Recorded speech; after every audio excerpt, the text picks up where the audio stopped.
19(1)(c) क्या है? Confers a right to form associations और यूनियंस, है ना। ये सिंपल है, ज्यादा कुछ है नहीं, जितने भी है बस इसमें थोड़े से लिमिटेशंस है। कोई सिविल सर्वेंट है, कोई पैरामिलिट्री फोर्सेस में इन्वॉल्व है, their fundamental right to form associations and जो भी है यूनियंस है, दैट इज लिमिटेड। ठीक है, इसमें right to bargain and strike वाला भी आता है, आप इसको थोड़ा लिख लीजिए, will write about it. 19(1) confers on all citizens the right to form associations, unions or cooperatives. अब जो था देखिए, ओरिजिनल कॉन्स्टिट्यूशन जो था that only provided for unions only. ठीक है, मगर फिर आया 96th और 97th अमेंडमेंट एक्ट, उन्होंने कोऑपरेटिव्स भी अलाउ कर दिया। जैसे हमने परसों बात की थी कोऑपरेटिव्स की, कोऑपरेटिव्स भी अलाउ कर दिया इन्होंने subsequently, but it is an amendment, पहले खाली यूनियन था। ठीक है ना, लिख लो इसको आप। Original constitution only provided for the right to form, original constitution only provided for the right to form associations or unions, but 96th and 97th constitutional amendment act, chalo likh lo, 97th constitutional amendment act included the right to form cooperatives as a fundamental right under article 19(1)(c). The right to form association includes, it includes the right to form any type of association, be it namely, ऐसे लिखो, namely political, social, cultural. The right to form association includes the right to form any type of associations, namely political, social, cultural, economic, literary, etc. It also includes the right to join or not to join, right to continue or not to continue with an association. कोई आपको force नहीं कर सकता कि आप member रहिए, just because you are a member of some particular service or just because you are a member of some particular group, कि नया एसोसिएशन बन गया, you also have a right to refrain from that. ठीक है, that is what it confers on you. Right to form political associations or the right to form unions includes the right to form trade unions. ये question आता है prelims में sir, ये वाला statement जो लिखा आपने, right to form political associations or right to form unions includes the right to form trade unions, including trade unions with political affiliations. Includes the right to form trade unions, including trade unions with political affiliations. जब जो workers होते हैं industries में, हमें शायद realise ना हो इसका इंपॉर्टेंस, जो है ट्रेड यूनियंस होते हैं। Trade unions are basically bodies of workers within the industries which are essential for the functioning, for the well-being of the workers. Why? क्यों, आपको क्या लगता है इनकी इंपॉर्टेंस है? बेसिकली ये उनका बार्गेनिंग पावर बढ़ाते हैं। बार्गेनिंग पावर जो होता है ना, बार्गेनिंग पावर उनका बढ़ाते हैं। ठीक है, उनके इश्यूज को जो भी होंगे सामने रखते हैं। They come together as a body. They come together as a body and they come together as one through these trade unions. Therefore, this trade union जो है, formation of trade union is recognized as a fundamental right. ठीक है, therefore, right to form trade union is a fundamental right to protect the interest of workers. अब देखो, आपने बना तो लिया ट्रेड यूनियन, अभी हमने बोला, अभी हम इनकी बात कर रहे थे, एक का इंटरेस्ट है बचाना है इनको, इनका इंटरेस्ट बचाना है, इसलिए इनको बार्गेनिंग पावर बढ़ाता है and all of that, we talked about all the good things. अब आप बताएंगे बन तो गया, लेकिन क्या ये कल को मतलब हो सकता है ना ये भी कि वो they might blackmail the industry, गुंडे बन गए, उनको पता है we will hold them on hostage. जैसे कि हमने बोला, limitations are everywhere. Supreme Court ने बोला right to form trade unions, ठीक है, ये तो आपका फंडामेंटल राइट है, मगर इनने क्लैरिफाई किया कि right to strike is not a fundamental right. Right to strike is not a fundamental right, it is not a fundamental right, इसको लिख लो आप। However, Supreme Court clarified that it does not confer a fundamental right to strike. The right to strike may be statutory. Supreme Court in CPI Marxist versus Bharat Kumar and others held that there is no right to call for a bandh as part of Article 19(1). It held that bandhs are illegal. The court defined bandh as a general strike which threatens a total shutdown of the society. Sir, अब बंद होता क्या है? Why did Supreme Court rule against this? होता क्या है बंद? अभी आपने लिखा it enforces total shutdown of the society. बंद जो होता है जनरली, आपने सुना है कभी बंद का कॉल होता था पहले, यहां पे आपने भी सुना ही होगा, बंद का कॉल दिया, हड़ताल का कॉल है।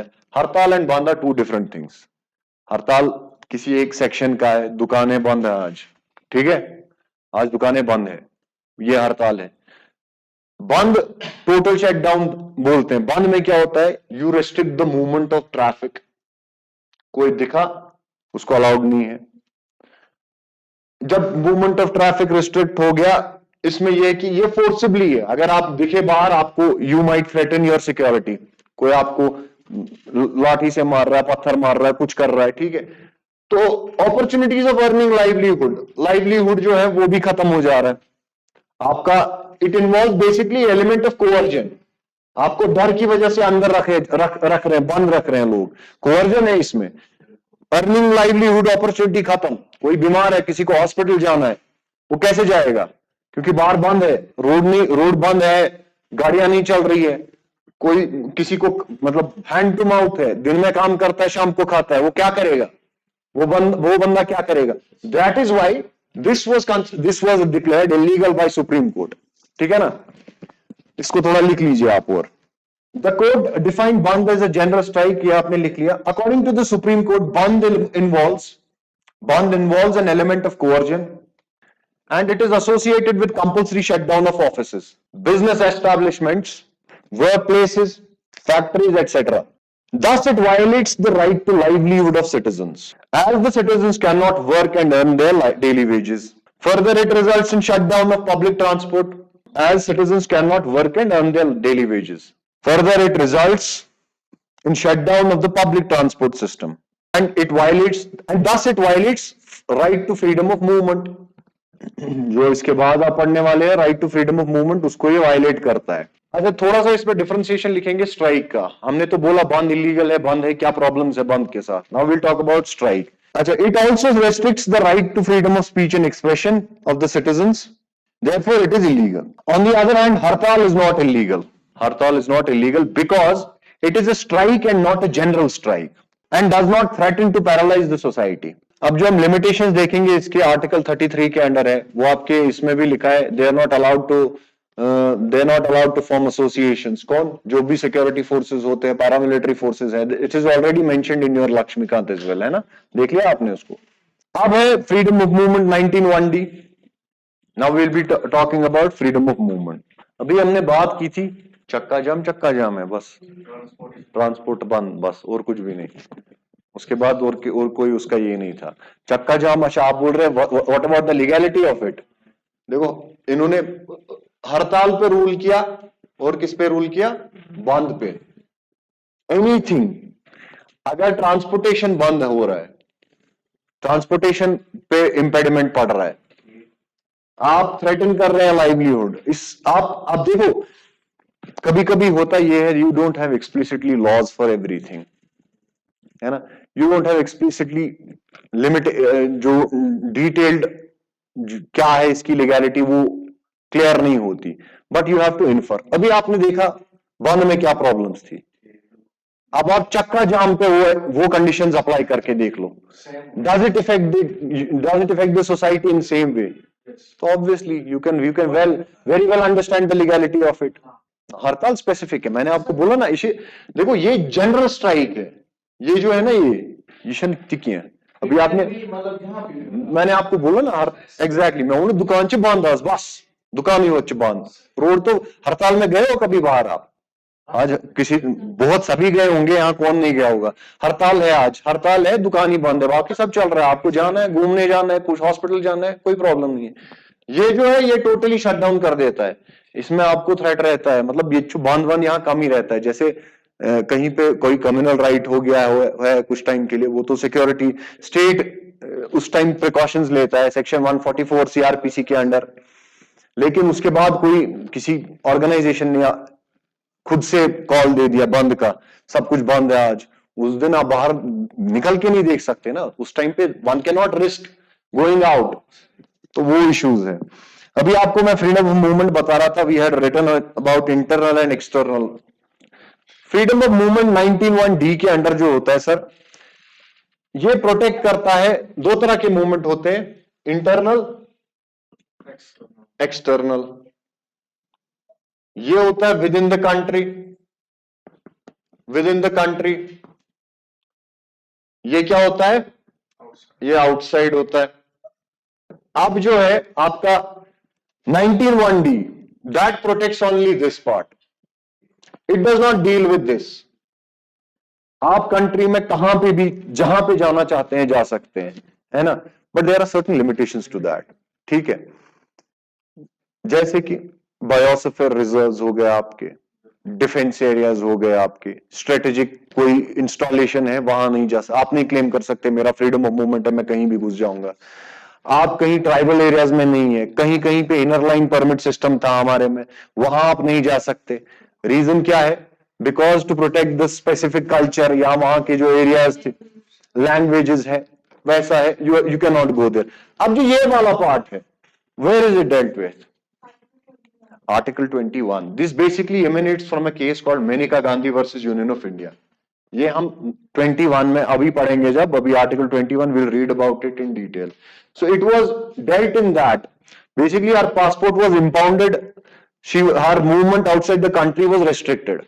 तो therefrom यहाँ पे हमने ये निकाला कि एक्सटर्नल जो एक्सटर्नल मूवमेंट है कंट्री के बाहर, that is dealt under Article 21, not within 19(1)(d). ठीक है जी. अच्छा, इसके अब रीजनेबल रिस्ट्रिक्शंस अभी हमने डिस्कस कर लिए. क्या है? इन the interest of general public. यही है, आप बोल रहे जनरल पब्लिक के इंटरेस्ट में. अब वो क्या है, इसका एग्जांपल दीजिए कोई आप. In the interest of general public I am restricting the right to freedom of movement. What can be the example? बताइए. Covid can be the example. Exactly, Covid can be the example. कुछ दिन पहले हमने बात की, supreme court rule that जिनका HIV AIDS जिनको हुआ है, their movement can be restricted. ठीक है. सिमिलरली प्रोस्टिट्यूशन एरियाज डिमार्केटेड होते हैं, जहां पे भी ये चलता है, वहां पे क्या है, their movement also can be restricted in the interest of general public. तो ये है इसके एग्जाम्पल्स. जैसे कोविड आपने बता दिया, उसमें भी कोई है कि कोई इफेक्टेड है, वो ये नहीं बोल सकता कि इफेक्टेड है कि मैं कहीं भी जाऊंगा किसी को भी इफेक्ट कर दूंगा. उस वक्त भी आप पब्लिक हेल्थ के इंटरेस्ट में उसको लिमिट कर सकते हैं. बाकी शेड्यूल्ड ट्राइब्स तो आपने डिस्कस कर ही लिया. हाँ, अच्छा जी. अब है फ्रीडम ऑफ रेजिडेंस. आपके पास अगर ये राइट है कि आप मूव कर सकते हैं, तो इसका नेसेसरी कोरोलरी ये भी है कि आप वहां जाएंगे, वहां रह भी सकते हैं, है ना. अब इसमें दो चीजें आती हैं. एक होता है फ्रीडम टू रिजाइड, दूसरा होता है फ्रीडम टू सेटल. ये क्या रहता है सर? ये रहता है टेम्परेरी, वो रहता है परमानेंट. ये आपको फ्रीडम मिला हुआ है, बट इसके भी लिमिटेशंस है. आप कंट्री में कहीं भी जा सकते हैं, कहीं भी रह सकते हैं, मगर इसके भी लिमिटेशंस है. जैसे अभी हमने इनर लाइन परमिट सिस्टम की बात की. You can not go and reside in a biosphere reserve for instance. You can not say that I will go and settle in a tribal area. You can not go and say that कोई, जैसे आपने देखा होगा construction Jones में SEZs होते हैं, special economic zones, या environmentally sensitive Jones होते हैं कोई, है ना. आप नहीं बोलोगे कि मतलब मैं इको सेंसिटिव जोन में जाके रहने वाला हूं, क्योंकि ये ऑलरेडी डेजिग्नेटेड है. दिस इज नॉट अलाउड, है ना. So there some kind of limitations are there. तो इसमें भी रीजनेबल रेस्ट्रिक्शंस वही है जो अभी आपने पढ़े, सेम ही है इसमें भी. जनरल पब्लिक और आपके जो इंटरेस्ट ऑफ शेड्यूल्ड ट्राइब्स हैं. ठीक है जी. इसके बाद आता है आपका, हाँ, right to freedom of profession. Why do you think this law came into existence? Freedom of profession. Absolutely. It has its genesis in the caste system. What we had was varna system. Varna system में क्या था? particular varna was ascribed with a particular profession which translated into caste system. बाद में यही caste system में translate हुआ. ठीक है. इसमें particular caste had a particular profession and it was ascribed. Ascribed क्या होता है? What is ascribed? By birth. People had no choice basically. Occupational mobility was limited. अगर आप पैदा हुए किसी कास्ट में, आपको वही करना था. आपके लिए बाकी एवेन्यूज बंद रहते थे. जो वो चल रहा था वही करना था आपको. somebody was born in a family whose father was a carpenter. उसके लिए ऑटोमेटिकली कारपेंटिंग ही आगे काम था. Occupational mobility was limited. तो this was the historical context. कैसे ये हुआ? That is why we had article like freedom of profession, जहां पे हमें यह बोला गया जिसको जो प्रोफेशन करना है, one can take up any profession that one desires. ठीक है, तो इसमें मगर इशू ये है, इसमें सर थोड़ी सी लिमिटेशंस है। अब आप ये नहीं बोल सकते कि मुझे मुझे जी बनना है कुछ भी, मेरे को बनना है, बस मेरा राइट है, तो बनने के लिए आपको क्वालिफिकेशन भी चाहिए ना। ठीक है, क्वालिफिकेशंस आर नेसेसरी प्रीरेक्विजिट। इसमें आपके पास प्रोफेशनल टेक्निकल जो भी है वो रिक्वायरमेंट है, वो इसमें है, मतलब स्टेट कैन प्रिस्क्राइब। अब ये नहीं है कि मैं बोल रहा हूं कि डॉक्टर वही बनेगा जो एमबीबीएस करेगा, ठीक है, मैं बोलूंगा फाइटर जेट पायलट वही बनेगा जिसको ट्रेनिंग होगी इसकी, है ना। इसी तरह लॉयर वही बनेगा जिसने ट्रेनिंग ली होगी लॉ की, ठीक है, who is a qualified lawyer. So state can prescribe certain qualifications. That is not a violation of the right of freedom of profession. अब इसमें भी रीजनेबल रिस्ट्रिक्शंस है, जनरल पब्लिक का है। जनरल पब्लिक में आप बोलेंगे क्या है, जनरल पब्लिक में देखो क्या है, क्या बोल सकते हो आप, बताओ मुझे। आप प्रोफेशन कर रहे हो, आप चरस गांजे का प्रोफेशन नहीं कर सकते। आप बोलो मेरे को फ्रीडम है सर, मेरे में उगता है इधर, मैं कर रहा हूं, या इमोरल ट्रैफिकिंग में इन्वॉल्व नहीं हो सकते। आप समझ रहे हो, anything which is illegal, anything which is illegal that can not be carried on as a profession, that is bound to be a limitation on immoral trafficking, drugs, explosives trade, ऐसे trade में आप नहीं जा सकते।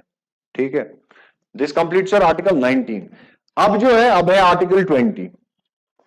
Article 20 जो है, अगर आप देखेंगे आर्टिकल 20 को, no ex post facto law, no double jeopardy, no self incrimination. ठीक है जी, अब ये होता क्या है ये एक्सपोज फैक्टो लॉ, कोई बताएगा यहां, या कोई से और discuss goodness, tell me about this. Seat belt लगाना फाइन है, सीट बेल्ट नहीं लगाया तो, है ना। फॉर इंस्टेंस कुछ टाइम पहले तक गाड़ियों में सीट बेल्ट आते ही नहीं थे। 2010 की बात लेते हैं, एग्जाम्पल हाइपोथेटिकली, सीट बेल्ट बहुत टाइम से है, I am just telling you the example. 2010 में सीट बेल्ट था ही नहीं। 2023 में सीट बेल्ट लगाना फाइन, सीट बेल्ट ड्राइव करते टाइम अगर आपने सीट बेल्ट नहीं लगाया है तो फाइन हो जाएगा। फाइन है फॉर इंस्टेंस 10,000 रुपए, 10,000 रुपए फाइन है।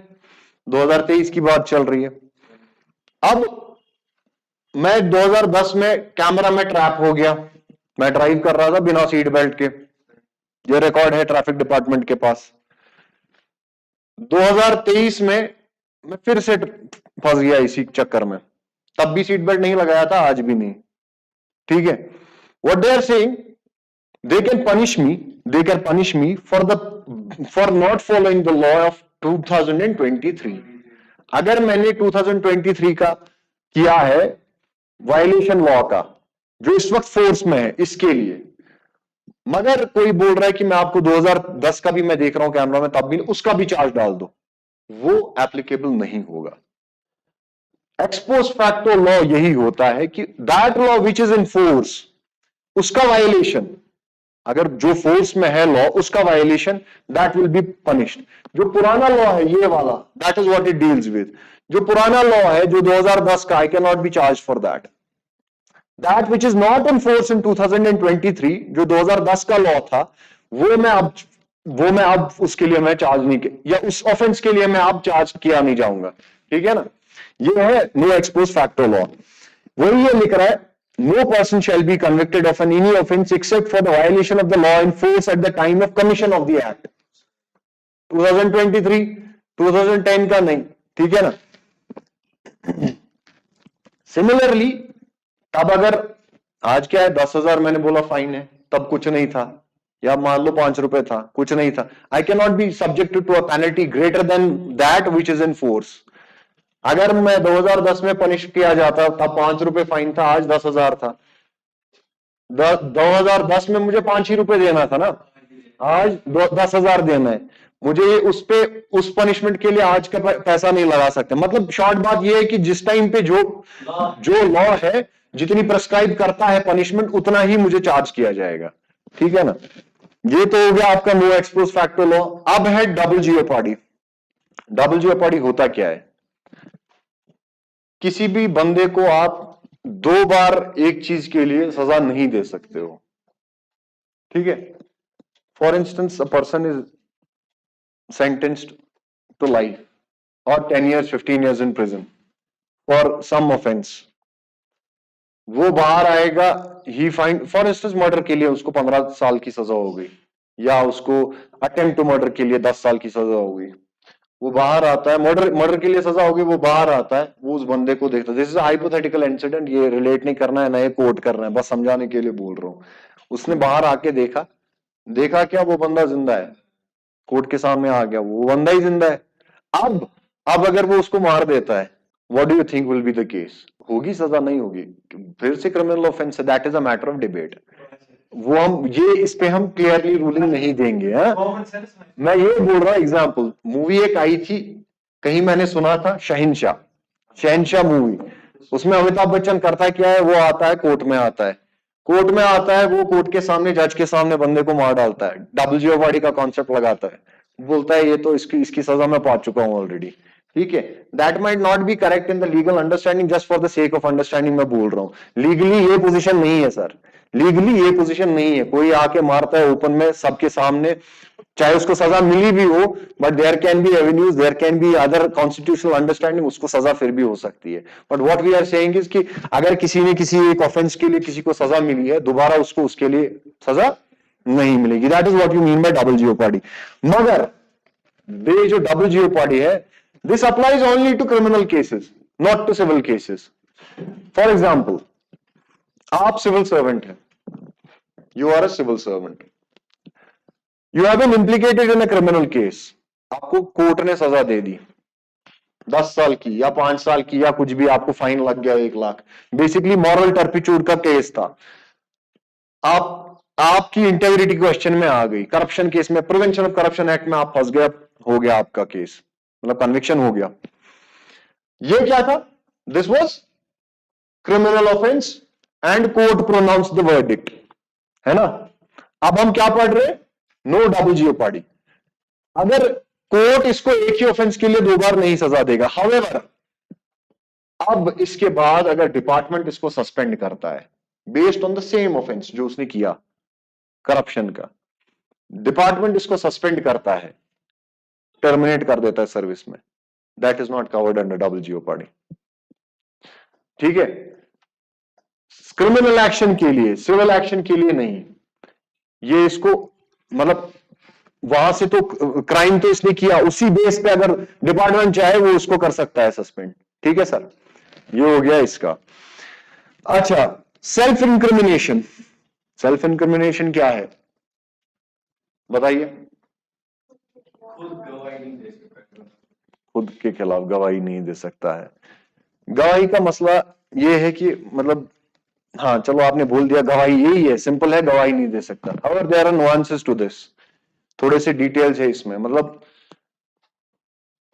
you cannot refuse to give blood specimen, you cannot refuse to give a thumb impression। मुझे अगर इन्वेस्टिगेशन करनी है, मान लीजिए मुझे किसी बंदे को प्रूव करना है whether he was involved in the crime or not, I need specimens from that person, I need a DNA specimen, I need a fingerprint, I need a blood sample, that would not amount to self incrimination, that is not covered under, ये वो इसके under covered नहीं है, ठीक है ना? उस time पे उसको देना है, वो सेल्फ इंक्रिमिनेशन के अंडर कवर्ड नहीं है सर। और ये वो तो सेल्फ इंक्रिमिनेशन जो है ये सिविल प्रोसीडिंग्स पे अप्लाई नहीं होता है, ये जो सारा आपने पढ़ा ये सारा ही क्रिमिनल पे अप्लाई होता है, ठीक है ना? Article 20 extends protection to all individuals in respect of conviction for offenses. It extends 3 kinds of protection to all individuals. It extends 3 kinds of protection to all the individuals. ये 3 क्या है वो आपको पता है, ऐसे लिखो, पॉइंट्स में लिखो आप। Prohibits the state, prohibits the state, अब क्या प्रोहिबिट्स ये आपको पता है, आर्टिकल 21 की बात चल रही है। Prohibits the state from enacting ex post facto criminal legislation, prohibits the state from enacting ex post facto criminal legislation. अब क्या है आर्टिकल 21, वो लिखने की जरूरत नहीं है, मतलब दिस इज नाउ आर्टिकल 21 क्या है, साइड करो आर्टिकल 21 को, 20 सब क्लॉज 1, उसके बाद हम we will write straight away explanation of that. Article 21 क्या है, या तो हमें सारा फिर से वो लिखना है, लिखना चाहेंगे आप लोग तो मुझे प्रॉब्लम नहीं है कोई, नहीं तो अगर आप शॉर्ट में, मैं will move to the explanation only. An act which was originally a criminal offence, लिखो, an act which was not originally a criminal offense, an act which was not originally a criminal offense, when it was committed, not be subsequently made into a criminal act and given a retrospective effect, pehle se exactly, in order that a person is convicted in a criminal case, in order that a person is convicted in a criminal case, the act committed by him must have been, the act committed by him must have been a criminal offense, must have been a criminal offense according to the statute at the time of commission, according to the statute at the time of commission of the act. However, Article 21 does not, 20 subclause 1 does not prohibit the state from giving retrospective effect to civil legislation. All the criminal legislations, including procedural laws, all the criminal legislations, including procedural laws, can be given only prospective effect. अब इसमें ये है, एक और point है, ये आपकी book में भी लिखा है, सो लिखने की जरूरत नहीं है कि पनिशमेंट उतना ही होगा जितना टाइम उस टाइम पे फोर्स में होगा, so will not write this much.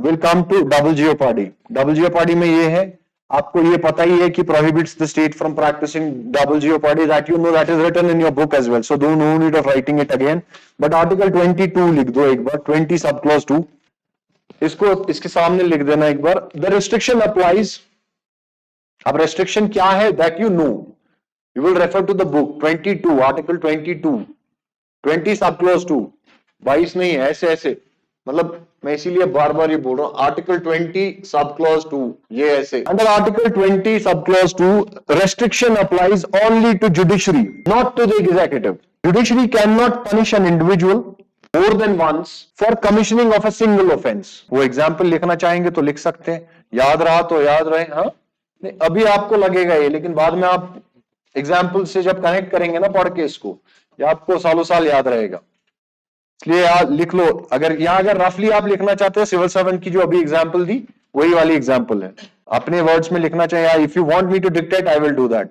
If a civil servant is convicted, for example, if a civil service is convicted, if a civil servant is convicted and sentenced in a court of law on a criminal charge, and subsequently on the basis of criminal conviction in a court of law, if the civil servant is dismissed from the service, does not amount to DJ, does not amount to DJ, DJ is double jeopardy, because it is inflicted on him by a non-judicial body। ठीक है जी, देखो कभी कभी होता ये है, example से आपको ना जितना भी, अगर मैं आपको 3 पेज भी लिखा दूं, ये वो गूगल डी बुक किसको बोलते हैं कि टफ लैंग्वेज में इधर उधर, कभी एक छोटा सा एग्जांपल अगर है ना, it will basically simplify the entire text for you. इस एक एग्जांपल से आप ऊपर का सब समझ सकते हैं, ठीक है। अब 23 में भी आपने लिखा तो है क्या है, but we will be talking about this thing. 23 में जो लिमिटेशन है वो लिखेंगे आप खाली, ठीक है। नो पर्सन शैल बी, जो आपको पता है सेल्फ इंक्रिमिनेशन की बात चल रही है, ठीक है। अब इसमें क्या है, रेस्ट्रिक्शन क्या है, this restriction applies under article 20 sub clause 3, ऐसे लिखो आप, under article 20 sub clause 3, the restriction applies only to the executive. ये है प्रीलिम्स के पॉइंट दोनों सर, अभी उल्टा था, restriction applies only to the executive and not to the judiciary। For example, police cannot compel an accused to make a confessional statement। Police cannot compel an accused to make a confessional statement। confession जो बोलते हैं ना, क्या आप agree कर लीजिए, कबूल कर लीजिए अपना गुनाह, उसको बोलते हैं confession। This cannot be made forcibly, ठीक है। Police can not compel an accused to make a confessional statement if any such statement is made, either voluntarily or under compulsion, it will not be admissible as an evidence। इसीलिए हम बोलते हैं, लिख लो आप ये पहले, It will not be admissible as an evidence in the court of law. The prosecution has to independently establish. The prosecution has to independently establish the guilt of the accused. The guilt of the accused beyond reasonable doubt in a court of law for the person to be convicted. Beyond reasonable doubt in a court of law for the person to be convicted. ठीक है, अब आपको समझ में आ गया, clear हो गया ये? देखो एविडेंस एक्ट एक है, लॉ में हम पढ़ते हैं, there is a section in the law called evidence act. आप में से लॉ किसने पढ़ा हुआ है? किसी ने पढ़ा है? कोई लॉ ग्रेजुएट है? उसमें ये होता है कि अगर आप कस्टडी में कोई ये करते हैं, आप कस्टडी में कोई स्टेटमेंट देते हैं, that will not hold good as an evidence in the court of law. क्योंकि क्या होता है, कस्टडी में आपने किसी को कस्टडी में रखा, you can extract a statement from them. करना क्या है? पीटना है, मारना है, हो गया. That does not hold good. यही इसमें भी ये कह रहा है कि you have to independently establish the guilt in the court of the law, not in the custody.